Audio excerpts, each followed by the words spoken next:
Ibinenta ko ang bahay, ang mismong bahay na pinangarap nila, ang bahay na binayaran ko mula sa aking sariling dugo't pawis mula sa aking retirement fund. Ang tahanan kung saan inakala nilang bubuuin nila ang kanilang kinabukasan. Ang kinabukasang ako mismo ang nagpondo. Ginawa ko ito ng walang pag-aalinlangan, ng walang anumang pagsisisi. At habang nakaupo ako ngayon dito sa katahimikan ng aking sariling tahanan, alam kong iyon pa lamang ang simula. Marahil ay iniisip ninyo, anong klaseng ama ang gagawa ng ganito sa kanyang sariling anak? Anong klaseng halimaw ang wawasak sa pundasyon ng buhay ng kanyang sariling dugo at laman? Hayaan ninyong ikwento ko sa inyo.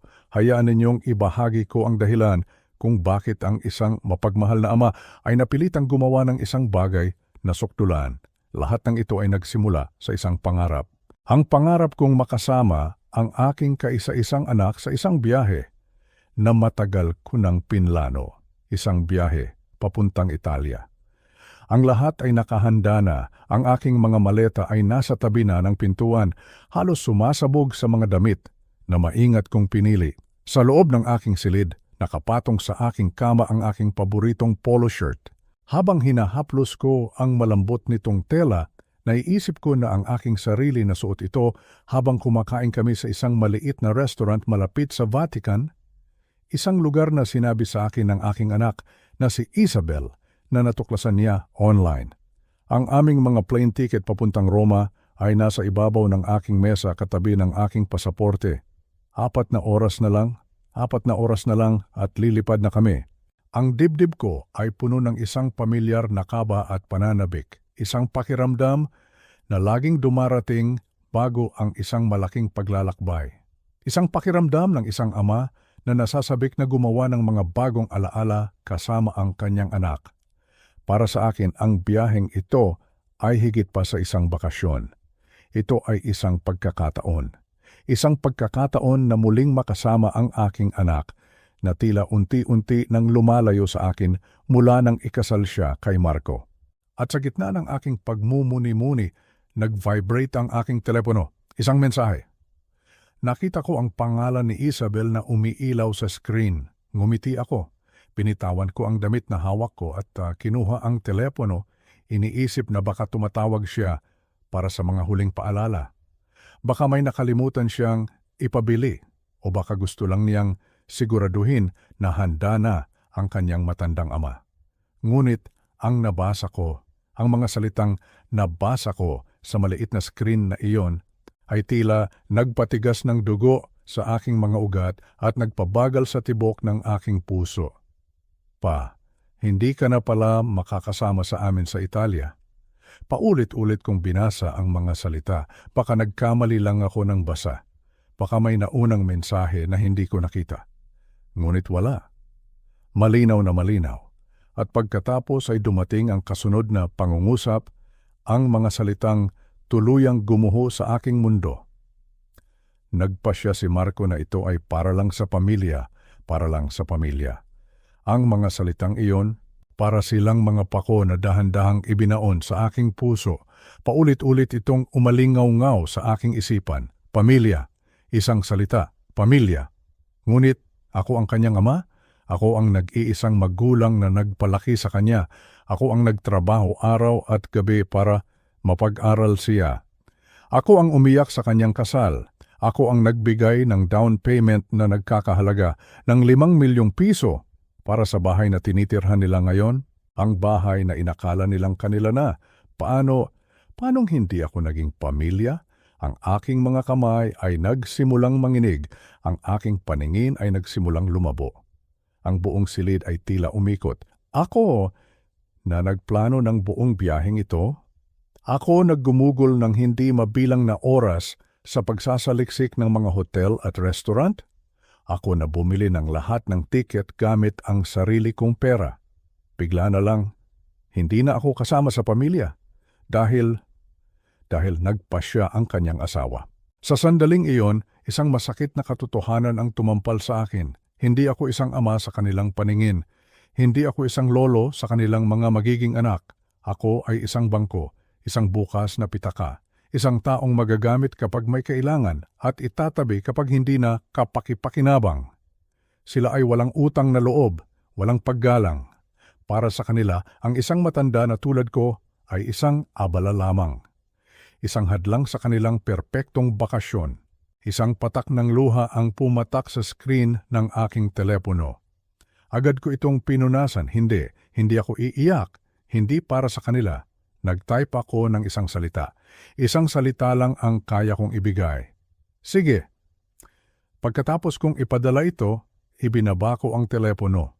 Tumingin ako sa paligid ng aking silid, sa mga maleta, sa polo shirt, sa mga ticket. Lahat ng ito ay simbolo ng isang kasinungalingan, isang simbolo ng pag-ibig na akala ko ay totoo, ngunit isa lang palang ilusyon. Isinara ko ang aking maleta, dahan-dahan. Bawat pag-click ng mga trangka ay parang isang martilyo na pumupukpok sa huling pako sa kabaong ng aking pag-asa. Pagkatapos ay kinuha ko ang aking telepono at tinawagan ng airline. Kinansela ko ang aking ticket. Ang boses ng babae sa kabilang linya ay puno ng awa, ngunit hindi niya alam ang tunay na bigat ng aking nararamdaman. Nang gabing iyon, habang sila ay lumilipad patungo sa kanilang family vacation, ako naman ay nakaupo sa dilim ng aking sala nagpaplano. Hindi nila alam na ang kanilang pag-alis ay simula rin ng kanilang pagbagsak. Akala nila ay naiwan nila ang isang matandang walang magawa. Ang hindi nila alam ay ginising nila ang isang leon na natutulog. Ang kanilang ginawa ay hindi lamang isang simpleng pagtataksil. Ito ay isang pagyurak sa aking pagkatao at ang pagyurak na iyon ay may cut. Ang mga sumunod na oras ay dumaan na parang isang panaginip, isang masamang panaginip. Ang bahay na dati puno ng aking mga inaasahan ay biglang naging isang malamig at malungkot na lugar. Ang bawat sulok ay tila nangungusap, nagpapaalala sa akin ng isang bakasyon na hindi na kailanman mangyayari. Inayos ko ang mga gamit na inihanda ko. Ibinalik ko ang mga travel-sized na shampoo sa kabinet. Itinago ko ang mga guidebook na may mga marka ng mga lugar na sabay sana naming pupuntahan. Ang bagong-bago kong kamera, ni hindi ko man lang binuksan. Nakabalot pa rin ito sa kanyang orihinal na kahon. Isang tahimik na saksi sa aking nasirang pangarap. Naghapunan akong mag-isa at sa unang pagkakataon, sa loob ng maraming taon, iniwan kong nakatambak ang mga hugasin sa lababo. Wala akong ganang kumilos. Wala akong ganang mabuhay. Ang tanging nararamdaman ko ay isang malalim na pagkadismaya, isang bigat na tila dumadagan hindi lang sa aking dibdib, kundi sa aking buong pagkatao. Para maibsan ang katahimikan, binuksan ko ang telebisyon, balita sa gabi. Ngunit ang mga salita ng news anchor ay parang hangin lamang na dumadaan sa aking tainga. Ang aking isipan ay lumilipad, pumabalik sa masasamang alaala ng text message. Paulit-ulit. Mulit-muli, kinuha ko ang aking telepono hindi dahil mayroon akong particular na gustong gawin, kundi dahil sa isang hindi maipaliwaliwanag na pagkabalisa. Nag-scroll ako ng walang patutunguhan, ang aking mga daliri ay tila may sariling isip. At doon, sa gitna ng mga walang kwentang post, naisipan kong buksan ang Facebook. Baka sakali lang, may makita akong makapagpapasaya sa akin. Isang litrato ng pusa ng aking kapitbahay, isang recipe mula sa aking mga ka-book club, kahit ano na lang para maalis ang bigat sa aking puso. At doon ko ito nakita, isang larawan na sumaksak sa akin ng diretso sa puso, mas masakit pa kaysa sa isang tunay na patalim. Ang mga magulang ni Marco. Nakatayo sila sa harap ng Colosseum sa Roma. Nakangiti sila ng malapad. Ang kanilang mga mata ay kumikinang sa tuwa. Ang uri ng ngiti na nakikita mo sa mga turista na nakahanap ng perpektong lugar para sa isang litrato. Sa ilalim ng larawan may isang caption, simula ng pinakamagandang bakasyon ng pamilya kailanman. Ang petsa at oras, 2 oras lang ang nakalipas. Sa sandaling iyon, ang aking puso ay tila huminto sa pagtibok. Baka nagkataon lang, baka ibang biyahe ito, baka luma itong litrato na ngayon lang nila naisipang i-post. Yun ang sinasabi ng aking isipan, desperadong kumakapit sa anumang hibla ng pag-asa. Ngunit ang aking puso, alam ng aking puso ang katotohanan. Nanginginig ang aking mga kamay habang pinindot ko ang kanilang profile para tingnan ang iba pang mga larawan. At naroon na nga, ang pangalawang larawan. Ang larawang tuluyang pumatay sa anumang natitirang pag-asa sa akin. 4 sila, 4 na masayang mukha. Ang mga magulang ni Marco, si Marco, at ang aking anak na si Isabel. Magkakasama sila sa harap ng isang magandang cafe. May mga baso ng alak sa kanilang mesa. Ang ngiti sa mukha ng aking anak, ang ngiting iyon ang pinakamasakit sa lahat. Isang ngiti ng purong kaligayahan na parabang wala siyang anumang inaalala sa mundo, na parabang hindi niya iniwan ang kanyang ama na nag-iisa at wasak ang puso. At ang caption na isinulat niya, nagpapasalamat sa oras kasama ang pamilya sa Eternal City. Pamilya. Pamilya. Ang salitang yon, parang lason na unti-unting kumalat sa aking buong katawan. Pinilang ko ang mga mukha sa larawan. 1, 2, 3, 4. Hindi ako kasama. Hindi ako bahagi ng kanilang pamilya. Ibinaba ko ang telepono sa mesa, ngunit ang kanilang masayang mukha ay patuloy na nagniningning sa screen, isang malupit na paalala ng aking kalagayan. Tumayo ako at naglakad papunta sa bintana ng kusina, nakatingin sa mga ilaw sa bahay ng aking kapitbahay. Nakikita ko ang mga anino ng isang pamilyang magkakasamang naghahapunan. Ang pakiramdam ng pagtataksil ay dumating na parang isang dambuhalang alon, nilamon ako ng buo. Kinabukasan, alam kong kailangan kong malaman ang dahilan. Hindi ko ito maaaring palampasin. Nanginginig ang aking tasa ng kape habang iniisip ko kung ano ang sasabihin ko kay Isabel.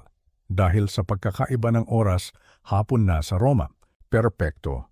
Huminga ako ng malalim at tinawagan ang kanyang numero.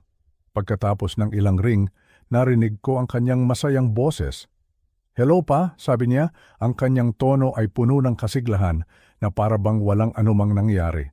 Narinig ko ang ingay sa likuran, ang boses ni Marco, ang tunog ng mga sasakyan, ang sigla ng isang syudad sa Europa. Sila ay nagagalak habang ako ay nalulunod sa kalungkutan. "Kailangan kong maintindihan ang isang bagay," sabi ko. Ang aking boses ay tuwid at walang emosyon. "Nakita ko ang mga litrato sa Facebook. Kasama ninyo ang nanay at tatay ni Marco." Isang mahabang katahimikan, isang katahimikan na mas maingay pa kaysa sa 1,000 sigaw. Nang sa wakas ay nagsalita siyang muli, ang kanyang boses ay nagbago, nawala ang kasiglahan. Napalitan ito ng isang tono ng pagtatanggol. Pwede nating pag-usapan to at ipaliwanag ang lahat." "Ipaliwanag?" tanong ko, hindi ko mapigilan ang pait sa aking boses. "Sinabi mo sa akin na para lang sa pamilya ang biyaheng ito. Kaya ano pala ako? Ano ang tingin ninyo sa akin, Isabel?" Ang kanyang boses ay lalong lumamig, naging parang yelo. "Makinig ka pa," sabi niya, "ang bawat salita ay parang isang sampal. Sabi ni Marco, masyado ka raw mahirap pakisamahan. Ayaw niyang masira mo ang bakasyon niya?" Mahirap pakisamahan. Ako, ang ama na nagbigay ng lahat? Ang ama na hindi kailanman humindi sa anumang hilingin niya? Ako raw ay mahirap pakisamahan? Masira, bulong ko. Ako ang nagplano ng buong biyaheng ito. Ako ang bumili ng lahat ng tiket. Paanong sisirain ko ang isang bagay na ako mismo ang bumuo? At ang nanay at tatay ni Marco ay nagbayad para sa sarili nila. Patuloy niya na parabang iyon ang magpapagaan ng lahat. Hindi nila kami inaasahang alagaan palagi. Palagi ang salitang iyon. Isang akusasyon na parabang ako ay isang pabigat, isang pasanin.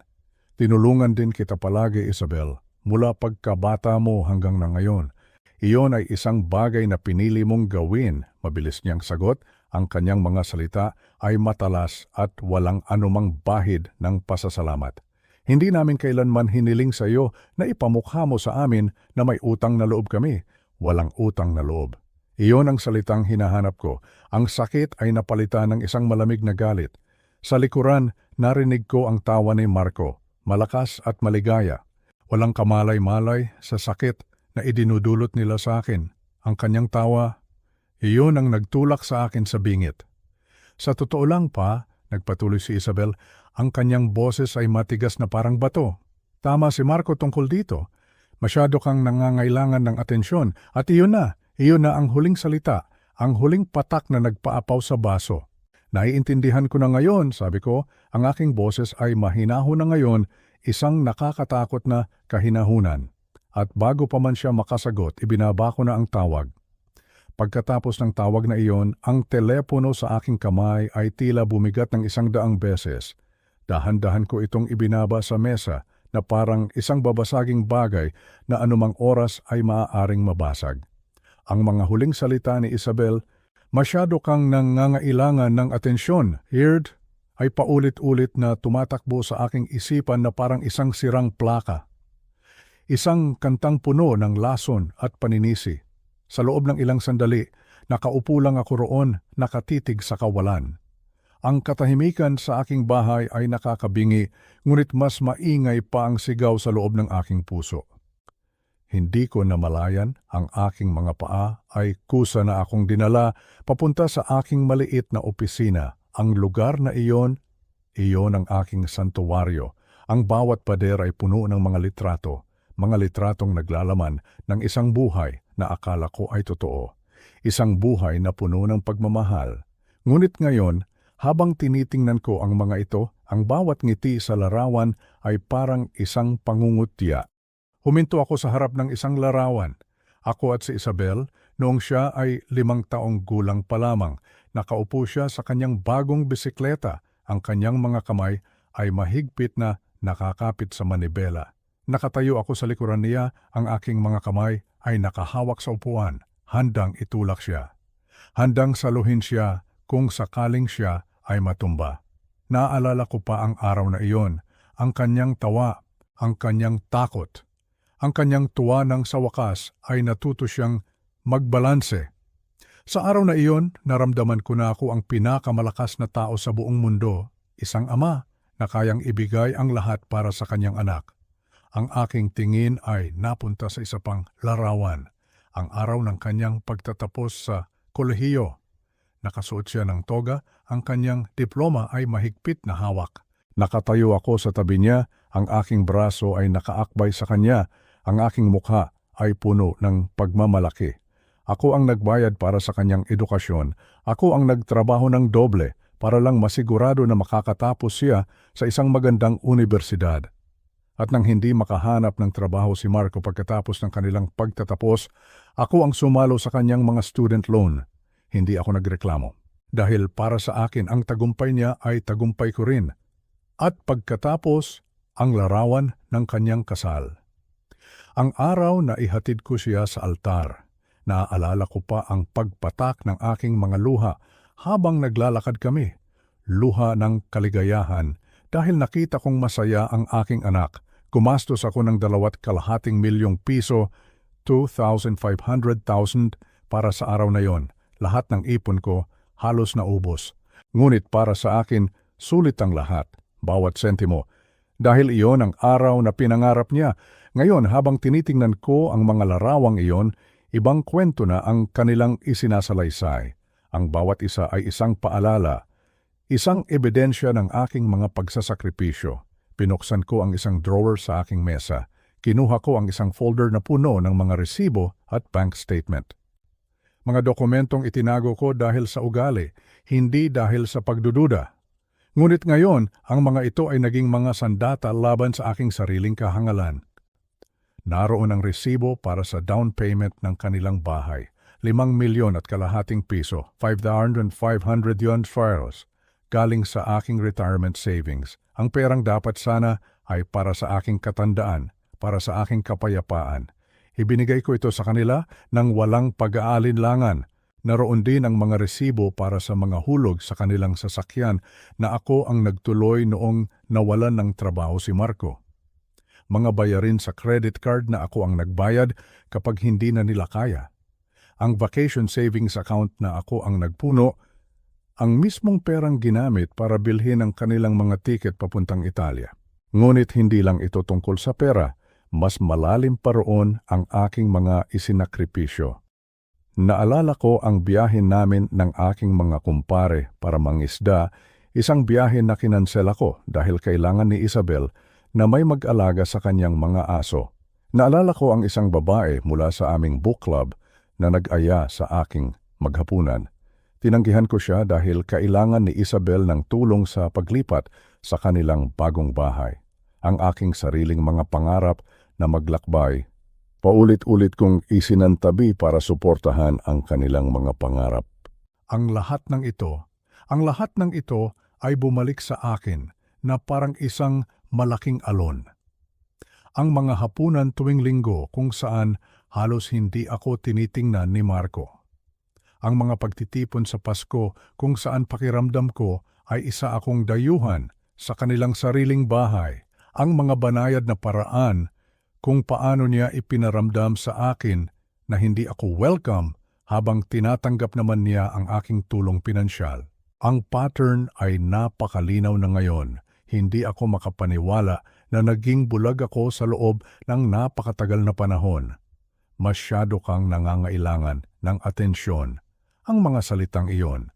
Ngayon, naiintindihan ko na ang tunay nilang kahulugan.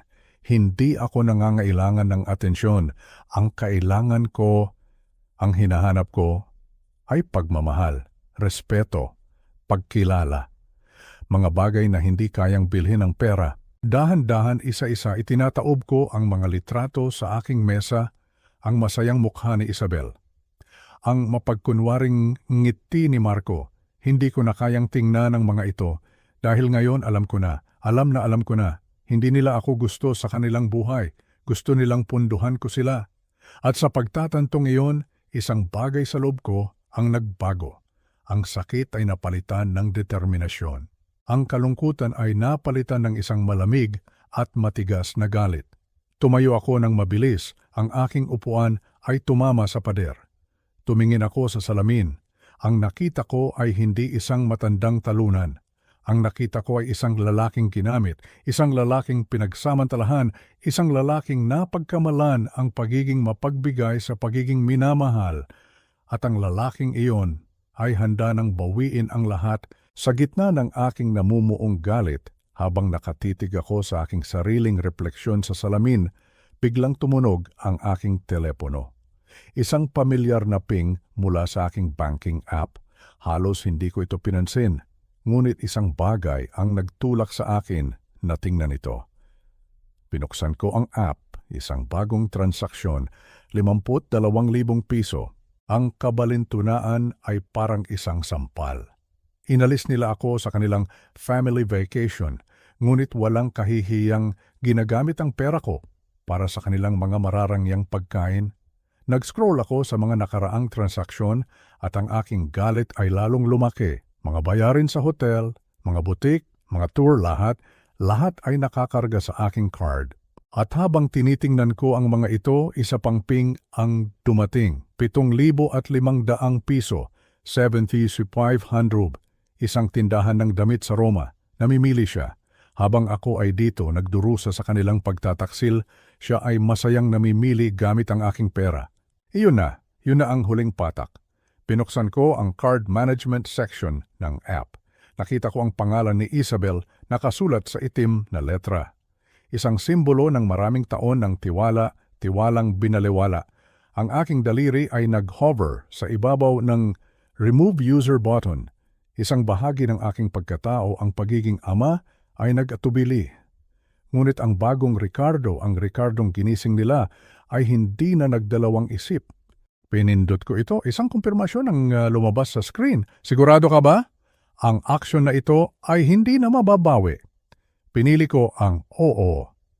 Inalis na ang access ng autorisadong gumagamit.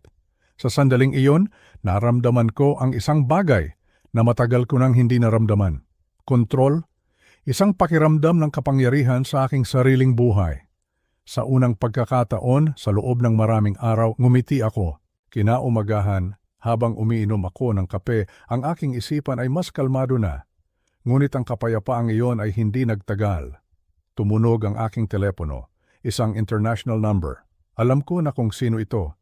Hinayaan ko itong mag-ring ng 2 beses bago ko sinagot. Ang aking boses ay kalmado. Magandang umaga, Isabel. Narinig ko ang kanyang paghinga. Pa, anong ginawa mo sa card? Agad niyang tanong, walang anumang pagbati. Ang kanyang boses ay matalas at puno ng galit. Inalis ko ang access mo sa account, sagot ko ng mahinahon. Huwag mo akong binibiro, sigaw niya. Sinubukan kong magbayad para sa tanghalian at na-decline ito sa harap ng mga magulang ni Marco. Alam mo ba kung gaano iyon nakakahiya?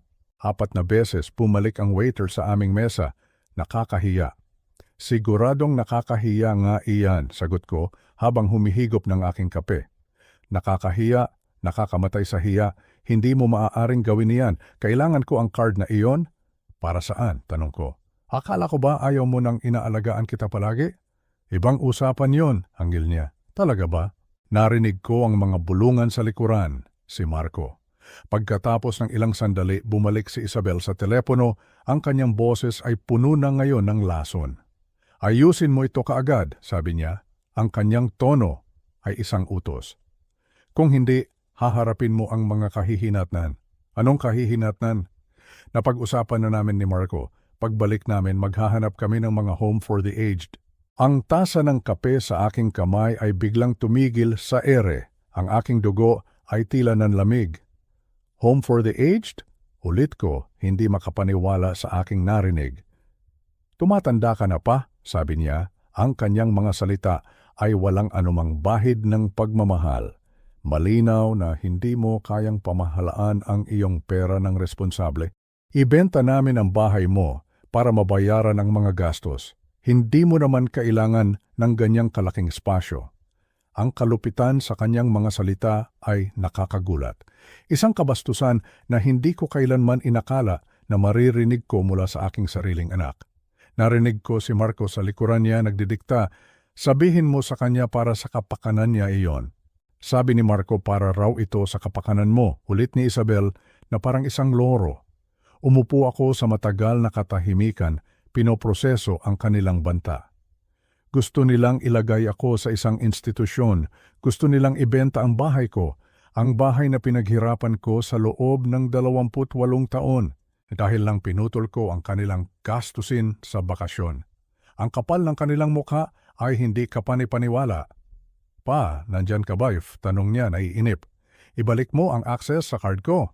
Narinig ko lahat, sagot ko. Ang aking boses ay kalmado pa rin, ngunit mayroon ng isang bakal na determinasyon sa ilalim nito. Mabuti, kaya aayusin mo na? Hindi. Isang salita. Ngunit sa isang salitang iyon, naramdaman ko ang pagbabago, ang pagputol sa tanikala na matagal nang gumagapos sa akin.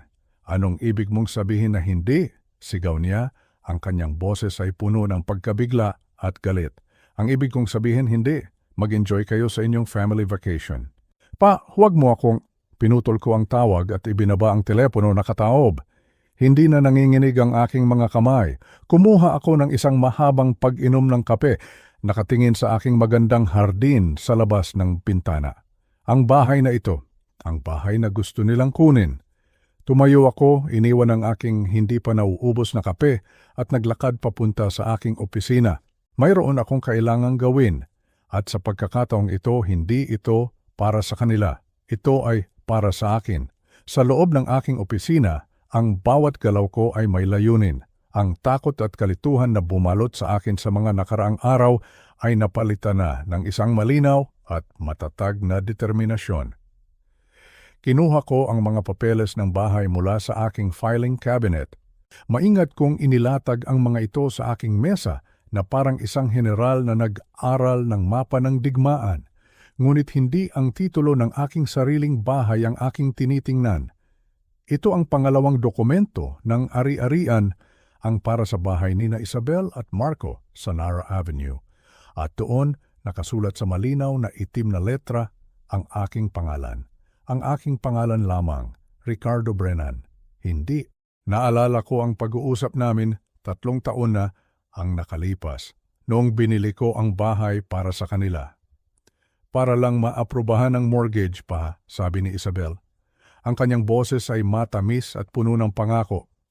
Ililipat din namin agad sa pangalan namin kapag naayos na ang lahat. Ngunit ang agad na iyon ay hindi kailanman dumating. Palagi silang masyadong abala. Palaging may mas mahalagang bagay na dapat gawin. Palagi nilang ipinapangako na aasikasuhin ito sa susunod na buwan, sa susunod na panahon, sa susunod na taon, ang kanilang katamaran at kapabayaan. Iyon ngayon ang aking magiging sandata. Hinanap ko sa aking drawer ang business card ni G. Santos, ang real estate agent na nagbenta sa akin ng parehong ari-arian. Isang mapagkakatiwalaang tao na marunong magpahalaga sa pagiging pribado ng kanyang mga kliyente. Kinuha ko ang aking mga susi at lumabas ng bahay. Ang pagmamaneho papunta sa kanyang opisina ay parang isang paglalakbay sa nakaraan. Nadaanan ko ang mga pamilyar na kalye ng Cedar Falls. Kumaway si Aling Patterson mula sa kanyang hardin, isang palakaibigang kilos na nagpapaalala sa akin kung gaano kaordinaryo ang umagang ito para sa iba. Ngunit para sa akin, ito ang simula ng isang revolusyon. Pagdating ko sa opisina ni G. Santos, nagulat ngunit natuwa siyang makita ako. G. Ricardo, mabutit na padalaw ka. Kamusta na ang pagre-retiro? Bati niya. Kailangan kong ibenta kaagad ang property sa Nara Avenue, sabi ko. Walang paligoy-ligoy. Natigilan siya. Ang kanyang mga matang sanay na sa negosyo ay tila may nabasa sa aking ekspresyon. Ang bahay na binili mo para kay Isabel, ayos lang ba ang lahat? Ayos lang ang lahat, Fee, sagot ko, kahit na pareho naming alam na hindi iyon totoo. Kailangan ko lang itong maibenta. Kamusta ang market? Mabilis na bumaling si G. Santos sa kanyang computer. Maganda ang market ngayon, sabi niya. Mga ganyang property sa lugar na iyon, nasa 12 milyon from 12,000. Nasiyahan ako sa halaga. Pinayaran ko ito ng 8.5 milyon, 875,000. 3 taon na ang nakalipas, isang magandang tubo. Gaano kabilis ang gusto mo? Tanong niya. Sa lalong madaling panahon, sagot ko, presyuhan mo para mabilis maibenta. Inilabas niya ang mga papeles, ang kanyang mga kilos ay sanay na at nakapagpapakalma.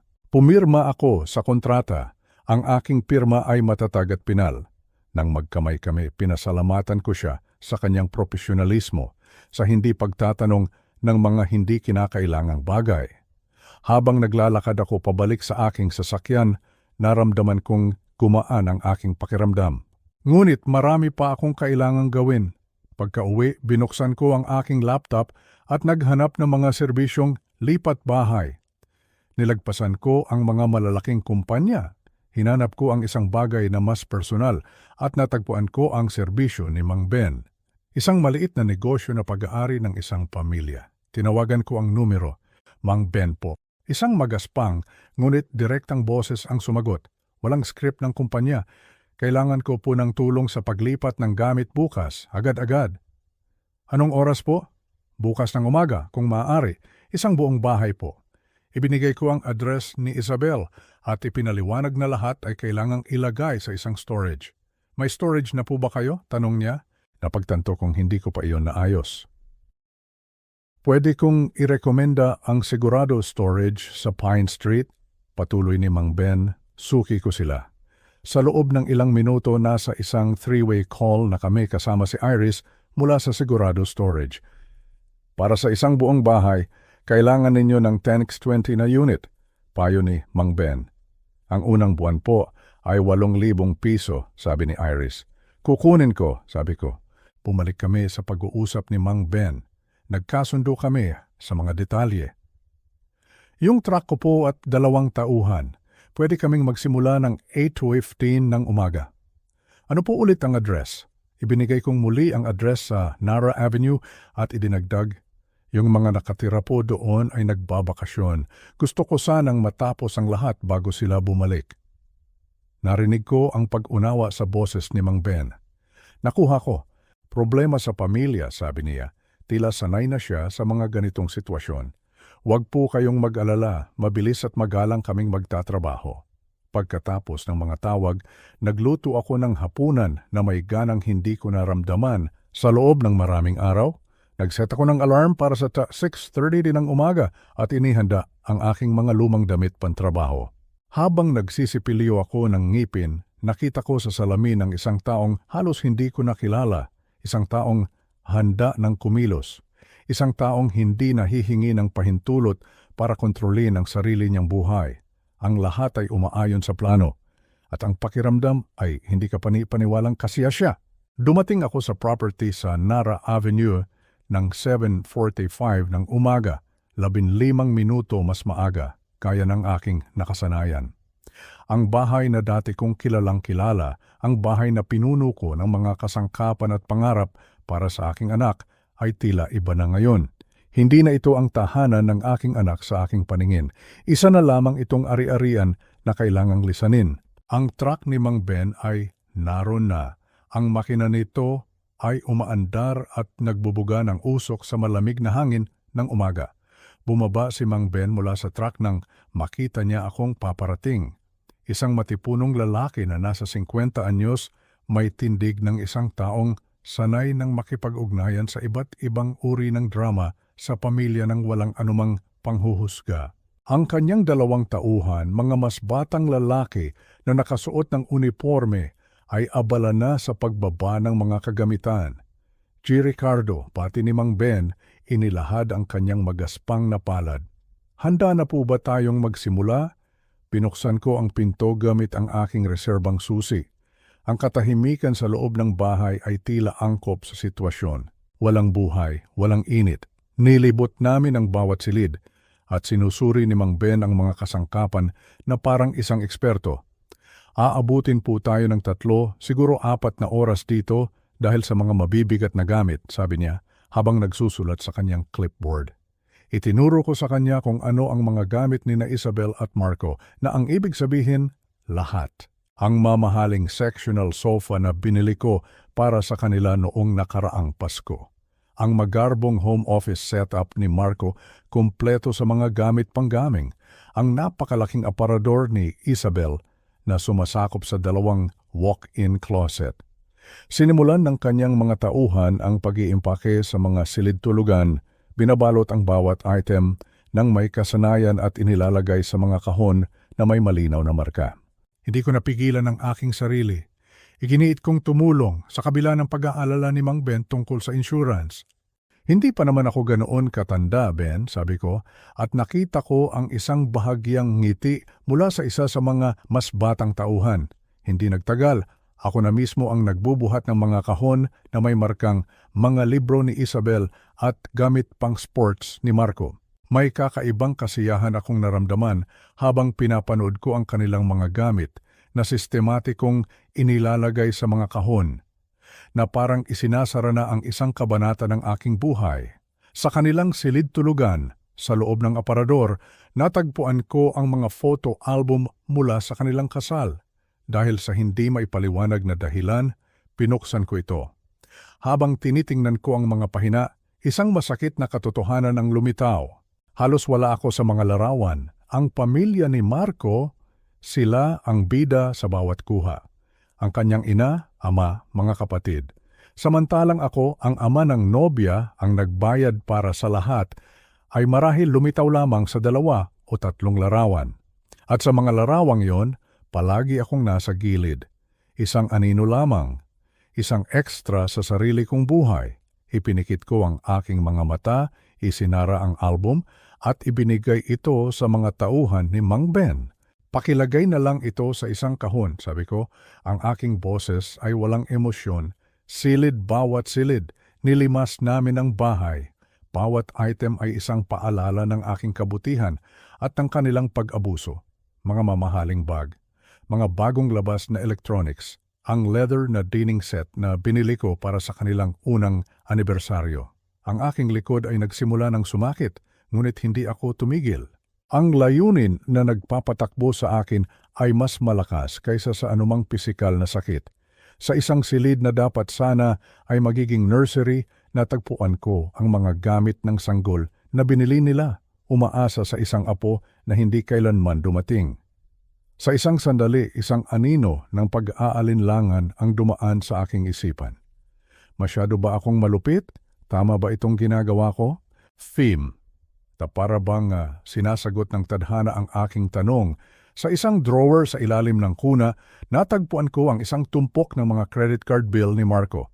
Mga bill na nagpapakita ng mga gastusin sa mga mamahaling hotel, mga bar at mga online na laro. Habang sila ay umiiyak sa akin dahil sa kahirapan, ang pag-aalinlangan ay ganap na naglaho. Pinalitan ito ng isang matigas na katiyakan. Ayos lang po kayo, G. Ricardo?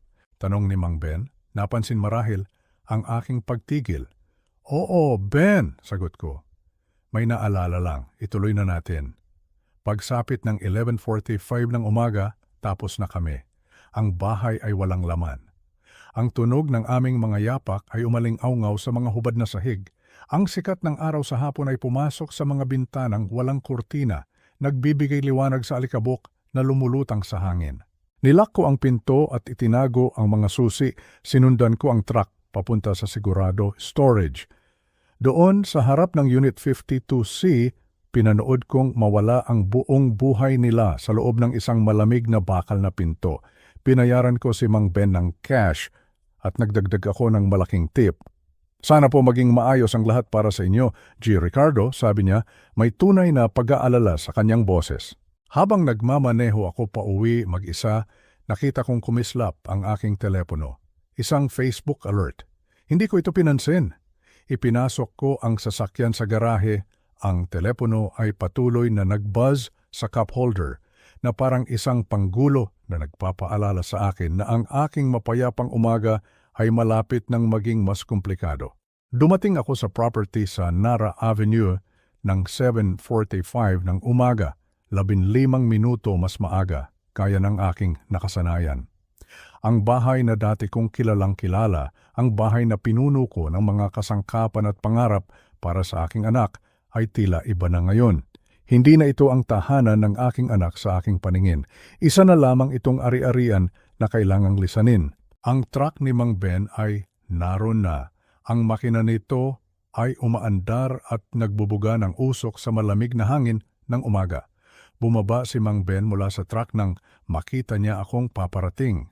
Isang matipunong lalaki na nasa 50 anyos, may tindig ng isang taong sanay ng makipag-ugnayan sa iba't ibang uri ng drama sa pamilya ng walang anumang panghuhusga. Ang kanyang 2 tauhan, mga mas batang lalaki na nakasuot ng uniforme, ay abala na sa pagbaba ng mga kagamitan. G. Ricardo, bati ni Mang Ben, inilahad ang kanyang magaspang na palad. Handa na po ba tayong magsimula? Pinuksan ko ang pinto gamit ang aking reserbang susi. Ang katahimikan sa loob ng bahay ay tila angkop sa sitwasyon. Walang buhay, walang init.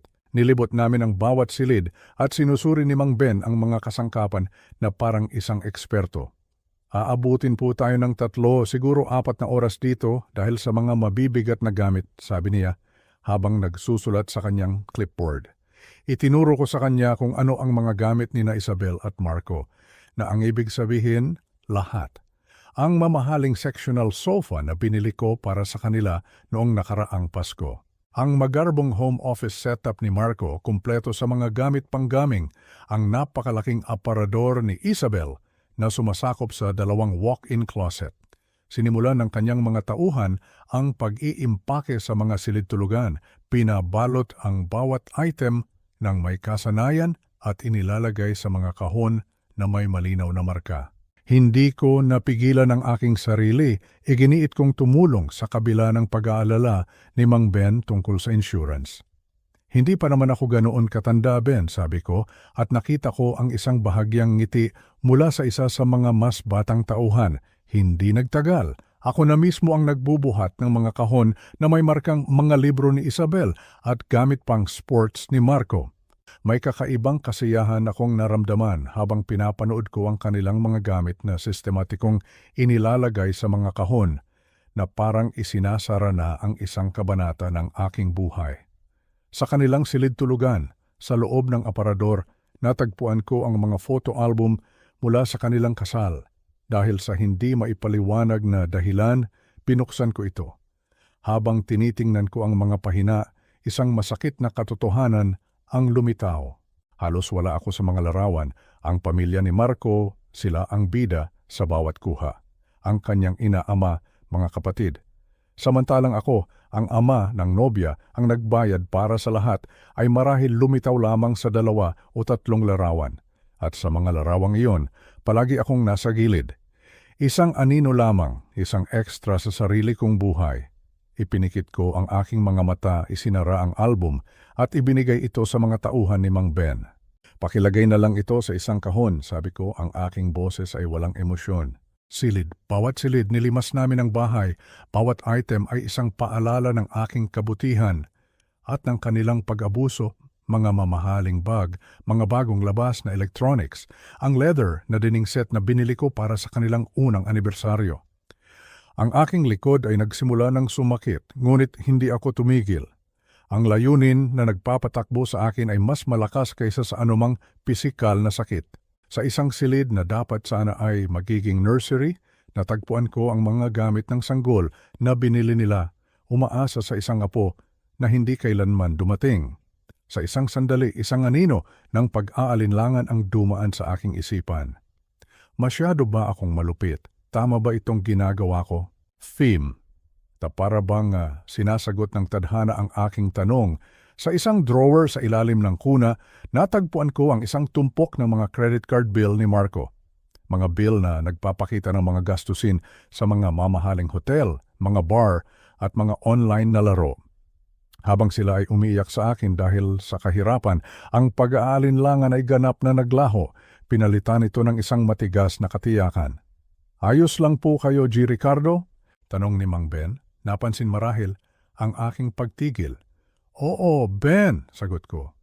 May naalala lang, ituloy na natin. Pagsapit ng 11:45 ng umaga, tapos na kami. Ang bahay ay walang laman. Ang tunog ng aming mga yapak ay umaling-awngaw sa mga hubad na sahig. Ang sikat ng araw sa hapon ay pumasok sa mga bintanang walang kurtina, nagbibigay liwanag sa alikabok na lumulutang sa hangin. Nilak ko ang pinto at itinago ang mga susi, sinundan ko ang truck papunta sa sigurado storage. Doon sa harap ng Unit 52C, pinanood kong mawala ang buong buhay nila sa loob ng isang malamig na bakal na pinto. Pinayaran ko si Mang Ben ng cash at nagdagdag ako ng malaking tip. Sana po maging maayos ang lahat para sa inyo, G. Ricardo, sabi niya, may tunay na pag-aalala sa kanyang boses. Habang nagmamaneho ako pa uwi, mag-isa, nakita kong kumislap ang aking telepono, isang Facebook alert. Hindi ko ito pinansin. Ipinasok ko ang sasakyan sa garahe, ang telepono ay patuloy na nag-buzz sa cup holder na parang isang panggulo na nagpapaalala sa akin na ang aking mapayapang umaga ay malapit nang maging mas komplikado. Habang naglalakad ako palapit, ang bawat hakbang ko ay tila nagpapabagal sa oras. Nakikita ko ang pagbabago sa mukha ng aking anak na si Isabel, mula sa pagod na pagkalito tungo sa dahan-dahang pag-unawa, at sa wakas sa isang nag-aalab na galit na nakita ko na dati. Ang kanyang mga mata ay nanlilisik, nakatutok sa akin na para bang ako ang pinagmulan ng lahat ng kasamaan sa mundo. Si Marco naman, ang kanyang mukha ay namumula na sa galit, isang palatandaan na malapit na siyang sumabog. Ang mag-asawang Reyes, sina Caspian at Nora, ay mukhang nag-aalala, biglang nasangkot sa isang drama ng pamilya na hindi kanila. Si Nora ay mahigpit na nakahawak sa kanyang maliit na pala sa hardin na parabang handa siyang gamitin ito para ipagtanggol ang kanyang bagong tahanan. Pa, ano ang ibig sabihin nito? Sigaw ni Isabel, ang kanyang boses ay matinis at puno ng akusasyon. Bakit may mga estranghero sa loob ng bahay namin? Bahay ninyo? Ulit ko, ang aking boses ay kalmado, ngunit may bigat ng awtoridad na matagal ko nang hindi ginagamit. Sir, hindi ko alam kung sino ka, sabi ni Marco kay Caspian. Ang kanyang tono ay agresibo at nananakot. Pero kailangan mong kunin ang lahat ng gamit mo at umalis dito ngayon din. Itinaas ni Caspian ang mga papeles na hawak niya. Hawak ko po ang titulo ng bahay na ito, sabi niya. Ang kanyang boses ay matatag. Kahapon po namin isinara ang bentahan. Legal po itong pag-aari namin. Imposible yan, sigaw ni Marco. Ang bahay na ito ay sa amin. Siguro dapat na nating tawagan ng pulis, mahinang sabi ni Nora sa kanyang asawa. Sa puntong iyon, humakbang ako sa gitna nila. Hinarap ko muna ang mag-asawang Reyes, ang mga inosenteng biktima sa gulo na ito. Pasensya na po kayo sa lahat ng abalang ito, sabi ko. Ang aking boses ay malumanay at puno ng respeto. Walang dapat ikabahala. mangyaring ipagpatuloy ninyo ang inyong paglipat sa inyong bagong tahanan. Pagkatapos, dahan-dahan kong hinarap ang aking anak at ang kanyang asawa. Ang aking boses ay nagbago. Naging matigas ito, walang anumang bahid ng emosyon. Ang bahay ay naibenta na, sabi ko. Ang bawat salita ay malinaw at mabigat. Dahil pag-aari ko ito, hindi sa inyo. Ang mukha ni Marco ay lalong namula. Anong ibig mong sabihin na pag-aari mo? Walang katuturan niyan. Kung susuriin ninyo ang orihinal na mga dokumento ng titulo, paliwanag ko, makikita ninyo na hindi ito kailanman nailipat sa inyong mga pangalan tulad ng inaakala ninyo. Ang kalmadong paliwanag ko ay tila mas lalong nagpagalit kay Isabel. Hindi mo maaaring basta na lang ibenta ang bahay namin ng ganito. Sigaw niya, ang kanyang boses ay halos mabasag sa galit. Ito ay pagnanakaw. Kaya kong ibenta ang sarili kong ari-arian, sagot ko. Ang aking tono ay hindi nagbabago. At iyon mismo ang ginawa ko. Idedemanda ka namin, kukunin namin ang lahat ng mayroon ka, sigaw ni Marco. Halos dumura na sa tindi ng kanyang galit. Tiningnan ko siya ng diretso sa mata. Gagamit kayo ng anong pera para gawin niyan? Tanong ko. Sa pagkakaalala ko na decline ang mga credit card ninyo habang nagpapakasasa kayo sa Roma. Ang mga salitang iyon ay tumama sa kanila na parang isang malakas na sampal.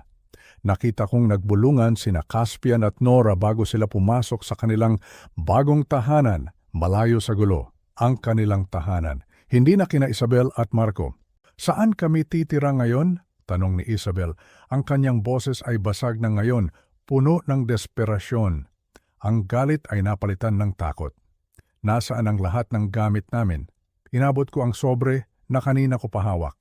Hinablot ito ni Marco. Mula sa aking kamay, ang kanyang mga daliri ay nanginginig sa galit. Binuksan niya ito at binasa ng malakas ang nilalaman. Ang kanyang boses ay puno ng hindi paniniwala. Sigurado Storage Facility, Unit 52C, Pine Street? Storage? Ulit ni Isabel, ang kanyang boses ay halos isang bulong na lang. Inilagay mo ang buong buhay namin sa isang bodega? Sinigurado kong lahat ay maayos at ligtas na naimbak, sabi ko. Bayad na rin ang unang buwan. Kinuyumos ni Marco ang papel sa kanyang kamao. Baliw ka na. Hindi mo maaring gawin ito sa sarili mong pamilya. At sa sandaling iyon, hindi ko na napigilan ang sarili ko. Pamilya? Tanong ko. Ang aking boses ay tumaas sa unang pagkakataon. Ang tunay na pamilya ay hindi iniiwan ang kanilang ama para sa isang bakasyon. Ang tunay na pamilya ay hindi siya tinatawag na pabigat at nangangailangan ng atensyon.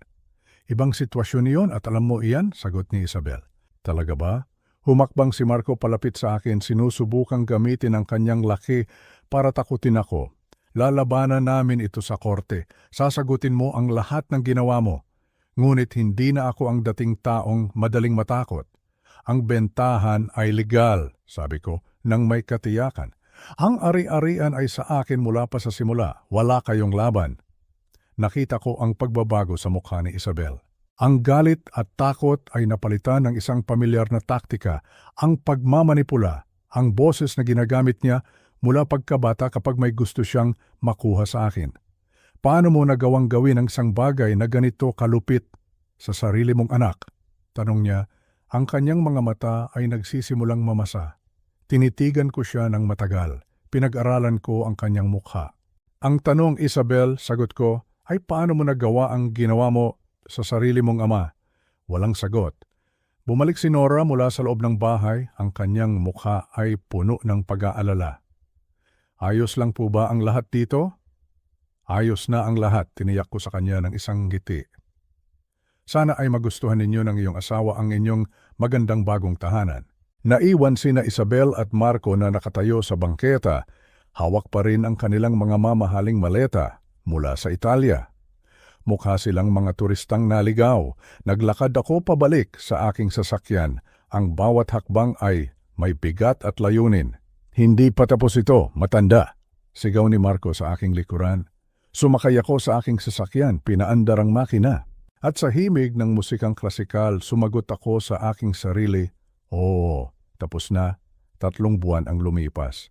Ang 3 buwan na iyon ay isang panahon ng katahimikan at paghihintay. Isang umaga habang nagbabasa ako ng dyaryo at umiinom ng kape sa aking kusina, may nag-doorbell. Isang process server ang nakatayo sa aking pintuan, may hawak na mga legal na dokumento. Ang demanda nina Isabel at Marco. Pinirmahan ko ang mga papeles ng walang anumang pagkagulat. Inaasahan ko na ito. Sa hapon ding iyon, nakaupo ako sa parehong upuan sa kusina, ngunit sa pagkakataong ito, ang binabasa ko ay ang opisyal na desisyon ng korte. Maikli lang ito, ngunit ang mga salita ay napakatamis. Kaso ay ibinasura. Ang may-ari ng ari-arian ay may buong legal na karapatang ibenta ang kanyang sariling ari-arian. Ang hukom ay naging masusi sa kanyang pagsusuri at walang anumang simpatiya sa kanilang mga paratang. Sina Isabel at Marco ngayon ang may responsibilidad na magbayad sa kanilang sariling mga abogado na sa aking pagkakaalam ay napakamahal. 1 oras pagkatapos ng desisyon, tumawag ang aking abogado. Malinis na panalo, Ricardo, sabi niya. Wala silang anumang basehan para sa isang apela. Itinago ko ang lahat ng mga papeles sa isang bagong folder na may label na tagumpay sa korte. At pagkatapos, ipinagpatuloy ko ang aking araw na parang ordinaryong araw lang. Siyempre, ang tsismis sa aming maliit na bayan ay mabilis kumalat. Sa loob ng ilang buwan, iyon ang naging usap-usapan. Kapag pumupunta ako sa coffee shop, naririnig ko ang mga bulungan. Akala ko talaga noon pa man, mayabang na ang manugang niyang yon, sabi ng isa. Si Ricardo Brennan ay nagtrabaho ng husto sa buong buhay niya. Hindi niya deserve ang ganoong klaseng pagtrato mula sa dalawang iyon, sabi naman ng isa pa. Mayroon ding mga hindi sumasang-ayon. Ang pamilya ay dapat laging magkakasama anuman ang mangyari. Ngunit natutunan ko ng huwag pansinin ang mga opinyon ng iba. Ang kanilang mga salita ay parang tubig na lang sa likod ng isang gansa. Isang araw, nakasalubong ko si G. Santos sa hardware store. Kamusta ka na sa lahat ng nangyari? Tanong niya, may tunay na pag-aalala sa kanyang boses.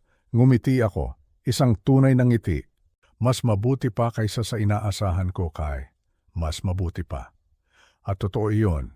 Mayroon pa ring isang bahagi ng aking puso na nalulungkot para sa relasyong nawala, ngunit mas malaki ang bahagi na nakakaramdam ng kalayaan. Ngunit may kulang pa rin, isang uri ng kahungkagan na hindi kayang punan ng tagumpay sa korte o ng mga tsismis sa bayan. Isang hapon, napadaan ako sa isang pet store na matagal ko nang napapansin. Sa bintana, may isang aso. Isang 3-year-old na golden retriever na nagngangalang Ranger. Kailangan niya ng bagong tahanan dahil ang kanyang pamilya ay lilipat na sa ibang bansa. Pumasok ako. Kasama na po siya sa pamilya, sanay sa tao at mahilig sumakay sa kotse, sabi ng may-ari. Lumuhod ako at si Ranger ay lumapit agad sa akin. Ang kanyang buntot ay kumakawag-kawag na para bang ako na ang hinihintay niya sa buong buhay niya. Ang koneksyon ay agaran. Tila naramdaman ni Ranger ang aking kalungkutan at nakita ko sa kanyang mga mata ang pangangailangan para sa isang taong hindi siya iiwan. 1 oras ang lumipas, si Ranger ay nakaupo na sa passenger seat ng aking kotse. Ang kanyang ulo ay nakadungaw sa bintana. Pareho kaming nagmamaneho patungo sa isang bagong simula. Nang gabing iyon, natulog siya sa tabi ng aking kama. At sa unang pagkakataon sa loob ng maraming buwan, pareho kaming hindi nag-iisa. Kasama si Ranger sa aking paanan, nag-online ako at naghanap ng mga travel trailer. Pinakamahusay na RVs para sa senior travel. Ang mga artikulo ay tungkol sa kalayaan at pakikipagsapalaran. Pumunta ako sa isang RV lot. Nag-test drive ako ng isang 28-foot Airstream, tamang-tama ang laki para sa isang tao at isang aso na inangkin na ang upuan sa harap bago pa man namin matapos ang mga papeles. Ginamit ko ang trade-in value ng aking pangalawang sasakyan kasama ang aking mga ipon para bilhin ito ng buo. Si Ranger ay agad na nasanay sa buhay RV. Pinalak namin ang aming ruta. Mga pambansang parke, maliliit na bayan, mga lugar na palagi kong gustong bisitahin, ngunit ipinagpaliban dahil sa mga tungkulin sa pamilya. Sa umaga ng aming pag-alis sa Cedar Falls, handa na ang aking bahay para sa isang mahabang pagkawala. Isang huling pagtingin sa mga alaala bago ako humarap sa hinaharap. Habang naglo-load ako sa trailer, isinama ko ang mga gamit sa camping, ang mga gamit ni Ranger at isang photo album na may mga larawan ni Isabel noong bata pa siya. Bago pa kami baguhin ng pagkadismaya. Habang nagmamaneho kami paalis, dumaan kami sa Oak Avenue sa huling pagkakataon. Nakita ko ang mga anak ni Caspian at Nora na naglalaro sa bakuran. Ang bahay ay sa wakas na puno ng kaligayahang nararapat dito. Ang karatula sa highway ay nagsasabing, Montana, 850 milya. Si Ranger ay nakadungaw sa bintana. Ang aking kamay ay matatag sa manibela. Pareho kaming sa wakas ay malaya na. Nang gabing iyon, huminto kami sa isang magandang tanawin sa Montana. Nag-set up ako ng isang upuan habang lumulubog ang araw sa likod ng mga bundok. Umupo si Ranger sa tabi ko, payapa at tapat, walang ibang hinihiling kundi pagkakaibigan. Sa kauna-unahang pagkakataon sa loob ng maraming taon, naramdaman kong nasa tamang lugar ako. Ang unang umaga namin ni Ranger sa kalsada ay isang bagay na hinding-hindi ko malilimutan. Nagising ako sa sinag ng araw na tumatagos sa bintana ng aming travel trailer, isang ginintuang liwanag na tila nangangako ng isang bagong simula. Sa labas, ang maririnig lamang ay ang huni ng mga ibon at ang banayad na ihip ng hangin sa mga puno ng pino. Wala na ang ingay ng lungsod, wala na ang bigat ng mga nakaraang problema. Tumingin ako sa ibaba at doon, sa paanan ng aking kama, ay si Ranger, mahimbing na natutulog. Ang kanyang dibdib ay marahang tumataas at bumababa. Sa sandaling iyon, naramdaman ko ang isang kapayapaan na matagal ko nang hindi naramdaman. Isang kapayapaan na hindi nabibili ng pera. Bumangon ako at nagtimpla ng kape. Habang umiinom ako sa labas ng trailer, nakaupo sa aking silyang pangkamping. Pinagmamasdan ko ang kadakilaan ng kalikasan sa Montana. Ang mga bundok sa di kalayuan ay tila mga higanting bantay. Ang kanilang mga taluktok ay nababalutan pa ng hamog. Si Ranger ay lumapit at umupo sa tabi ko. Ang kanyang ulo ay ipinatong niya sa aking hita na para bang sinasabi, "Nandito lang ako, kasama mo." At sa simpleng kilos na iyon, naramdaman kong hindi na ako nag-iisa. Ang mga sumunod na araw, linggo at buwan ay naging isang tuloy-tuloy na pakikipagsapalaran. Naglakbay kami ng walang tiyak na plano. Ang aming tanging gabay ay ang aming mga puso at ang mapa ng mga pambansang parke. Pinisita namin ang Yellowstone kung saan namangha kami sa lakas ng Old Faithful. Naglakad-lakad kami sa mga kagubatan ng Yosemite sa ilalim ng mga dambuhalang sequoia. Nagmaneho kami sa kahabaan ng Pacific Coast Highway, pinapanood ang paghampas ng mga alon sa mga bato. Sa bawat lugar na aming pinupuntahan, hindi lamang ang mga tanawin ang aking natutuklasan. Natutuklasan ko rin muli ang aking sarili. Ang Ricardong matagal nang nawala sa ilalim ng mga responsibilidad at sakripisyo bilang isang ama. Naalala ko kung gaano ko kamahal ang pag-akyat ng bundok. Naalala ko kung gaano ako kasaya kapag nakaupo lang sa tabi ng isang lawa, may hawak na pamingwit. Mga simpleng bagay, mga simpleng kasiyahan na matagal kong ipinagkait sa aking sarili. Sa aming paglalakbay, nakakilala kami ng iba't ibang tao. Mga kapwa manlalakbay, mga pamilyang nagbabakasyon, mga retiradong tulad ko na piniling gugulin ang kanilang mga ginintuang taon sa kalsada. Sa mga gabing malamig, madalas kaming nag-iipon-ipon sa paligid ng isang siga, nagbabahagi ng mga kwento at pagkain. Ikinuwento ko sa kanila ang aking buhay, ngunit hindi ang mapait na bahagi. Ikinuwento ko ang tungkol sa aking trabaho bilang isang kontratista, ang mga bahay na aking itinayo. Ikinuwento ko ang tungkol sa aking asawa, ang pag-ibig ng aking buhay na maagang kinuha sa akin. At habang nagkukwento ako, napagtanto ko na ang aking buhay ay hindi lamang tungkol sa sakit at pagtataksil na dinanas ko kamakailan. Mayroon itong mas malalim at mas mayamang kahulugan. Isang gabi, habang nakaupo kami sa paligid ng siga kasama ang isang mag-asawang taga-Arizona, tinanong ako ng lalaki, "Ricardo, hindi ka ba nalulungkot mag-isa?" Tumingin ako kay Ranger na nakahiga sa aking paanan at pagkatapos ay sa kalangitan na puno ng mga bituin. "Hindi," Sagot ko. Isang ngiti ang sumilay sa aking mga labi. Dati, oo. Dati pakiramdam ko ay nag-iisa ako kahit na may kasama ako sa bahay. Ngayon, kasama ko lang ang aso ko. Pero hindi ko kailanman naramdaman na mas buo ako. Sa aming mga paglalakbay, ang alaala ni na Isabel at Marco ay unti-unting lumabo. Hindi na ito isang sariwang sugat na patuloy na dumudugo. Naging isa na lamang itong peklat. Isang paalala ng isang aral na natutunan sa masakit na paraan. May mga gabi habang nakatingin ako sa apoy na iniisip ko kung ano na kaya ang nangyari sa kanila.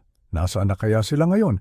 Nagtagumpay ba sila sa kanilang mga buhay nang wala ang aking tulong? Na-realize ba nila ang kanilang mga pagkakamali? Ngunit ang mga tanong na iyon ay hindi na mahalaga. Ang kanilang buhay ay hindi na bahagi ng aking buhay. Pinatawad ko na sila, hindi para sa kanila, kundi para sa aking sarili. Dahil napagtanto ko na ang pagkapit sa galit ay parang pag-inom ng lason at pag-asang ang ibang tao ang mamamatay. Ang aking kalayaan ay hindi lamang tungkol sa paglalakbay. Ito ay tungkol sa pagpapalaya sa aking sarili mula sa nakaraan. Isang araw habang nasa isang maliit na bayan kami sa Oregon, nakatanggap ako ng isang email. Galing ito sa aking kapitbahay sa Cedar Falls. Ikinuwento niya na nakita niya si Isabel. Nagtatrabaho raw ito bilang isang waitress sa isang lokal na diner. Si Marco naman daw ay bumalik sa bahay ng kanyang mga magulang. Ang kanilang mga pangarap na marangyang buhay ay gumuho kasama ng bahay na inakala nilang kanila. Isang bahagi sa akin ang nakaramdam ng awa, ngunit mas malaki ang bahagi na nakaramdam ng katarungan. Hindi ito paghihiganti, ito ay ang natural na kahihinatnan ng kanilang mga ginawa. Isinara ko ang email at tinawag si Ranger. Tara na, kaibigan, sabi ko. Oras na para maglakad. Habang naglalakad kami sa tabi ng isang ilog, pinapanood ang paglubog ng araw, naramdaman ko ang isang ganap na kasiyahan. Ang kulay kahel at lila sa kalangitan ay tila isang obra maestra na ipininta para lamang sa amin. Si Ranger ay tumahol ng masaya, hinahabol ang isang paru-paro, at sa sandaling iyon, tumawa ako. Isang malakas at taus-pusong tawa, ang uri ng tawa na matagal nang hindi ko nagawa. Ang kwentong ito ay nagsimula sa isang pagtataksil. Nagsimula ito sa sakit at pagkadismaya. Ngunit hindi ito nagtapos doon dahil sa bawat pagtatapos, mayroong isang bagong simula. Ang pag-alis sa akin ni na Isabel at Marco sa kanilang buhay, iyon pala ang pinakamagandang regalong na ibigay nila sa akin. Binigyan nila ako ng pagkakataong mabuhay muli. Binigyan nila ako ng kalayaan. Para sa inyo na nakikinig, lalo na sa mga kaedad ko, maaaring may mga pagkakataon sa ating buhay na pakiramdam natin ay huli na ang lahat para magsimula muli, na ang ating papel ay tapos na. Ngunit ang aking kwento ay isang patunay na hindi ito totoo. Hindi kailanman huli para piliin ang sarili, hindi kailanman huli para hanapin ang sariling kaligayahan. Ngayon, habang sinusulat ko ito, kami ni Ranger ay nasa isang tahimik na baybayin sa Washington. Ang aming travel trailer ay nakaparada kung saan tanaw namin ang karagatan. Bukas, hindi namin alam kung saan kami pupunta. Baka sa Canada, baka sa timog papuntang Mexico. O ang mahalaga ay magkasama kami at ang daan sa hinaharap ay bukas na bukas. Sa kauna-unahang pagkakataon sa loob ng napakatagal na panahon, ako ang may hawak ng manibela ng aking sariling buhay at ako ay sa wakas malaya na.